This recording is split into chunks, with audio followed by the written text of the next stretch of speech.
Hello दोस्तों। तो आ गए हैं हम अपना न्यू व्लॉग लेकर। वैसे तो हमने अपना ट्रिप दिल्ली से कश्मीर बाय फ्लाइट किया था, जिसमें 1.5 घंटे का समय लगा था। पर आप इसको बाय कार, जिसमें 20 घंटे के लगभग समय लग सकता है, और ट्रेन से भी कर सकते हैं, जिसमें 16 घंटे का समय लगता है। 5 डेज के एटनरी प्लान में आप फर्स्ट डे श्रीनगर में स्टे करिएगा, सेकेंड डे पहलगाम में, थर्ड डे हाउस बोट में, फोर्थ डे गुलमर्ग का रखिएगा डे ट्रिप, और फिफ्थ डे सोनमर्ग का डे ट्रिप रखिएगा।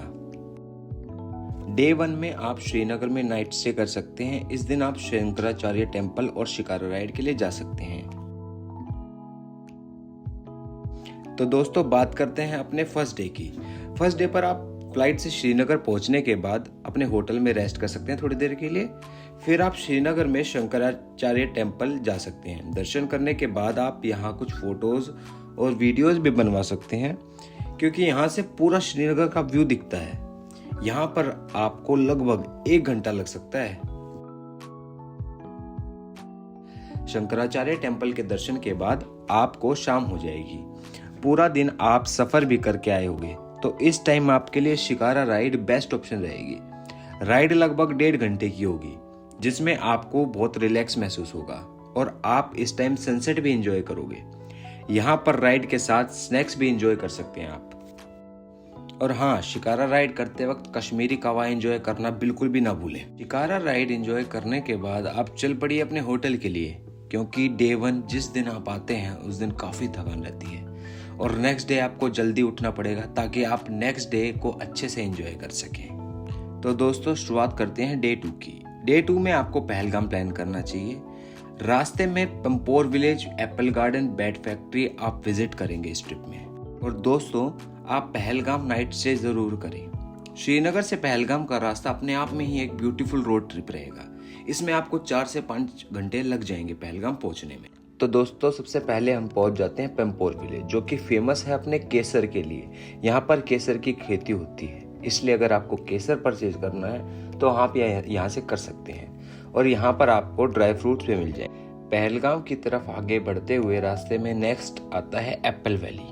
तो अब हम पहुंच जाते हैं एप्पल गार्डन, जहाँ पर एप्पल के बाग होते हैं और यहाँ पर आप एप्पल का फ्रेश जूस ट्राई कर सकते हैं। एप्पल वैली में आप इनके बनाए हुए एप्पल से प्रोडक्ट, जैसे एप्पल का अचार हो गया, एप्पल का मुरब्बा और बहुत सारे प्रोडक्ट्स बाय कर सकते हैं। यहाँ पर ये सब प्रोडक्ट्स को टेस्ट करवाते हैं और फिर आपको जो पसंद आए वो बाय कर सकते हैं। इसके बाद हम पहलगाम में एंट्री करते हैं और लंच करने के लिए रुकते हैं। तो दोस्तों, लंच करने के बाद हम निकल पड़ते हैं अपने होटल के लिए, जो कि पहलगाम में था 1 नाइट के लिए। आप भी पहलगाम में 1 नाइट स्टे जरूर रखिएगा, क्योंकि पहलगाम हमें सबसे खूबसूरत लगा और यहाँ पर साइट सीन की लोकेशन भी बहुत सारी। साइट सीन में आप यहाँ 3 जगह विजिट कर सकते हैं: आरू वैली, बेताब वैली और चंदनवाड़ी। होटल में थोड़ा रेस्ट करने के बाद हम निकल पड़ते हैं अपने साइट सीन के लिए। और सबसे पहले हम जाते हैं आरू वैली। आरू वैली में आप आधा से 1 घंटा स्पेंड आराम से कर सकते हैं। यहाँ पर कुछ फोटोज वीडियोज भी करवा सकते हैं। यह वैली चारों तरफ से खूबसूरत बर्फीले पहाड़ों से घिरी रहती है।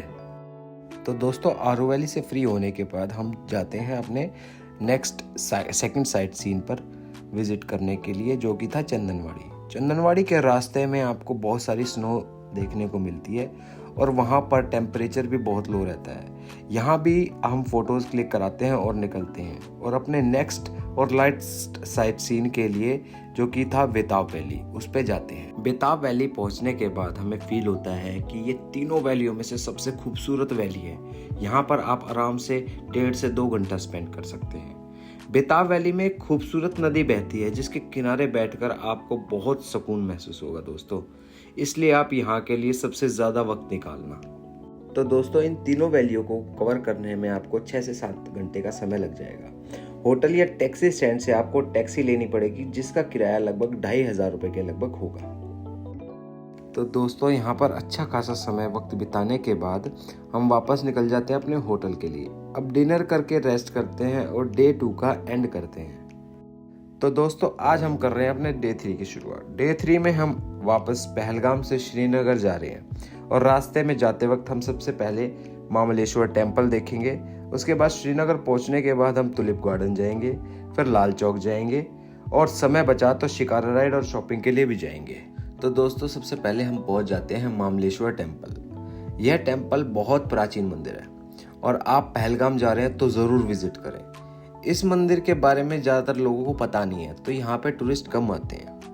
तो हम दर्शन करने के बाद अब निकल पड़ते हैं श्रीनगर की ओर। रास्ते में वीडियोस बनवाने के लिए हमें एक खूबसूरत लोकेशन दिख जाती है और थोड़ी देर वहाँ रुक जाते हैं। तो दोस्तों इसके बाद हम सीधा पहुँच जाते हैं श्रीनगर में टुलिप गार्डन के लिए। टुलिप गार्डन पहुँचने के लिए हमें पहलगाम से करीब 4 घंटे लग जाते हैं। कश्मीर का टुलिप गार्डन पूरे वर्ल्ड में बहुत फेमस है। पूरे साल में यह सिर्फ 2 वीक के लिए ओपन रहता है, वो भी अप्रैल में।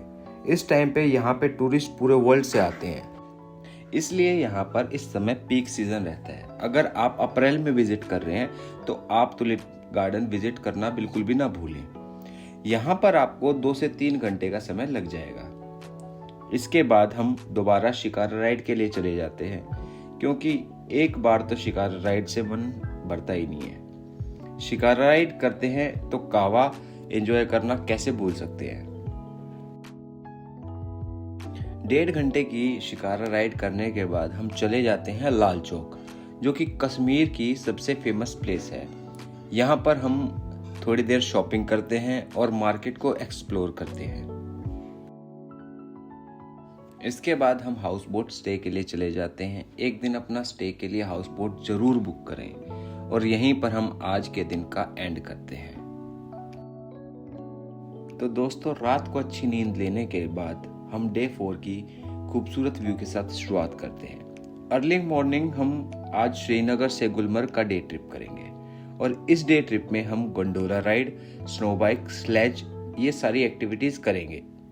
करीब 1.5 घंटे के सफर के बाद हम पहुंच जाते हैं गुलमर्ग। ये गुलमर्ग का टैक्सी स्टैंड है। यहाँ से 1 से 1.5 किलोमीटर दूर गोंडोला राइड स्टेशन रहता है। टैक्सी स्टैंड से आप 250 रुपये करके ऑटो में पहुंच सकते हैं। सुबह हम जल्दी निकल गए थे श्रीनगर से, इसलिए हम गोंडोला राइड की लाइन में ज़्यादा समय हमें नहीं रुकना पड़ा, नहीं तो 2 से 3 घंटे सिर्फ लाइन में लग जाते हैं। इसलिए आप भी सुबह अपने होटल से जल्दी निकले, तभी आप अच्छे से एंजॉय कर पाएंगे ये पूरा दिन। दोस्तों जो हमने गोंडोला राइड की टिकट बुक करवाई थी वो सिर्फ फेज़ 1 तक थी, क्योंकि फेज़ 2 में हमारी सारी टिकट्स फुल हो गई थी। आप जब भी जाएं 15 से 20 दिन पहले ही टिकट बुक करवा के जाएं।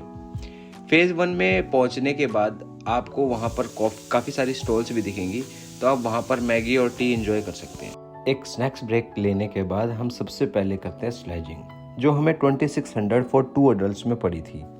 Rate season two season change होता रहता है, वहाँ जाकर नेगोशिएट आप ज़रूर करें। और स्नो बूट्स और स्नो जैकेट भी हमने पार्किंग स्टैंड से ही ले ली थी, तो आप ध्यान रखें कि स्नो बूट्स तो ज़रूर लें। स्नो बूट्स और जैकेट दोनों हमें 300 रुपये पर पर्सन के रेंट पर मिल गए थे।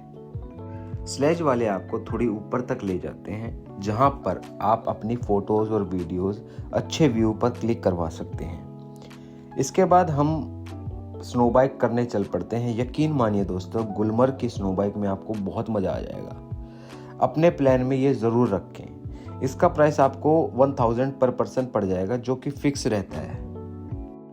दोस्तों स्नो बाइक वाला आपको एक फ़ोटो स्टैंड पर रोकेगा, जहां पर फ़ोटो का व्यू बहुत ज़बरदस्त आता है। फ़ोटोज़ क्लिक करवाने के बाद हम वापस चलने के लिए गोंडोला राइड स्टेशन पहुंच जाते हैं।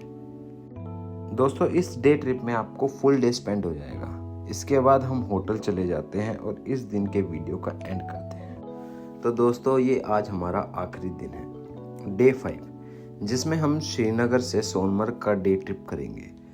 सोनमर्ग पहुंचने में हमें 2 से 2.5 घंटे का समय लग जाता है। सोनमर्ग के रास्ते का सफ़र 5 दिन के सफ़रों में सबसे खूबसूरत था। यहाँ पर हमें सबसे ज़्यादा बर्फ़ देखने को मिलती है। चारों तरफ बर्फ़ के पहाड़ ही थे। तो दोस्तों इस डे ट्रिप में भी आप अपने होटल से सुबह जल्दी निकलने की ट्राई करिएगा, क्योंकि इस डे ट्रिप में भी आपको पूरा समय लग जाएगा। तो दोस्तों अब हम पहुंच जाते हैं सोनमर्ग की पार्किंग में। यहीं से जो हम स्नो बाइक और स्लेज का कॉम्बो पैकेज ले लेते हैं। स्नो बाइक के पैकेज को हमने 7000 फॉर 2 पर्सन में लिया था। सोनमर्ग की बाइक और गुलमर्ग की स्नो बाइक में काफ़ी फ़र्क था। सोनमर्ग की स्नो बाइक एक पहाड़ को क्रॉस करके दूसरे पहाड़ के टॉप पर तक लेके जाती है। ये स्नो बाइक का जो एक्सपीरियंस था वो बहुत एडवेंचरस था। ये राइड आप मिस नहीं कर सकते। ये राइड आप ज़रूर इंक्लूड करना अपने पैकेज में। और एक बात दोस्तों, हमने इस पैकेज में स्नो बूट्स और स्नो जैकेट्स भी ली थी। आप इस ट्रिप में स्नो बूट्स और स्नो जैकेट जरूर लेना, बहुत कंपलसरी रहती है ये। तो पहाड़ के टॉप पे पहुंचने के बाद हम थोड़ा स्नैक्स ब्रेक के लिए रुक जाते हैं और अब हम यहाँ से स्लेज लेकर जाते हैं कुछ पॉइंट्स कवर करने के लिए, जैसे कि बजरंगी भाईजान की जहाँ शूटिंग हुई थी और 1-2 पॉइंट्स और थे ये पॉइंट्स कवर करने के लिए। यहाँ पर आपको प्रोफेशनल वीडियोग्राफी भी मिलेंगे, तो आप वीडियो ज़रूर बनवाएं। इसके बाद हम निकल पड़ते हैं अपने होटल के लिए और अपने इस ट्रिप का एंड करते हैं। Thanks for watching.